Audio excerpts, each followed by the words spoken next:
when you finish a fat loss phase, and especially when you finish a fat loss phase where you're super lean like that, like below 10% body fat, you have to do the reverse diet.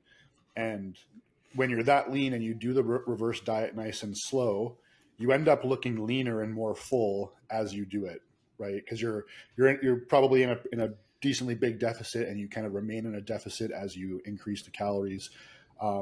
So essentially, I think the lowest my calories got when I was like super lean in summer 2022 was maybe like 2,200 calories ish. I don't remember like exactly, but it's definitely around there.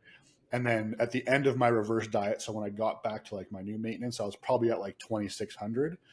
And then to start the massing phase, we maybe started at like 3,000 to 3,200 ish in that area. So basically, like, and the way that I like to do this with clients, like I really like having like rules to things, is I always increase calories by about 0.8% in the reverse diet.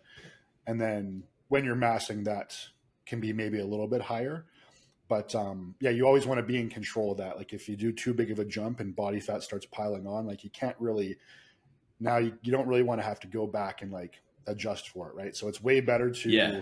to make small incremental changes. And actually, my new coach has actually, his approach has been very, very slow, or not very slow, but small changes. So he might be changing the diet and adding food, at least in the beginning, like on a weekly basis, but they were like 100 to 150 calorie increases.